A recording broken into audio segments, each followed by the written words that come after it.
संभल के बाद वाराणसी में मंदिर मिलने की खबर सामने आई है। मुस्लिम मोहल्ले में शिव मंदिर होने का दावा किया जा रहा है।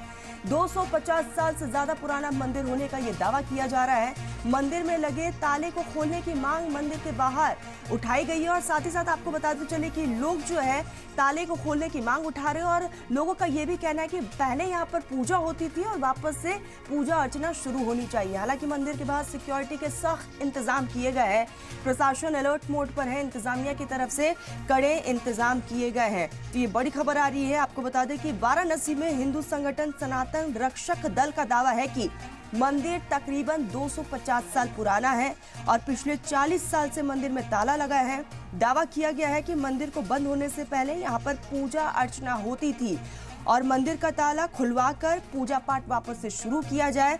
और साथ ही साथ आपको ये भी बता दें कि हिंदू संगठन सनातन रक्षक दल ने सीएम योगी आदित्यनाथ को एक चिट्ठी भी लिखी है जिसमें इस बात का जिक्र किया गया है। सीएम से मांग की गई है कि वापस से इसका ताला खोला जाए और वापस से पूजा पाठ शुरू की जाए। तो ये बड़ी खबर आ रही है। लगातार हम देख रहे हैं कि देश के अलग अलग राज्यों से इस तरह की खबरें निकलकर सामने आ रही है। पहले संभल और अब वाराणसी में मंदिर मिलने की यहाँ पर खबरें निकलकर सामने आई हैं, जहां पर मुस्लिम मोहल्ले में शिव मंदिर होने का दावा किया जा रहा है। आपको बता दें कि 250 साल से ज्यादा पुराना ये मंदिर बताया जा रहा है और कहा यह भी जा रहा है कि पहले पूजा अर्चना होती थी लेकिन तकरीबन 40 साल से पूजा अर्चना बंद है और 40 साल से मंदिर में ताला जड़ा गया है और वापस से लोगों ने मांग की है कि ताला को खोला जाए और पूजा पाठ वापस से शुरू किया जाए, जिसको लेकर सीएम योगी आदित्यनाथ को एक खत भी लिखा गया।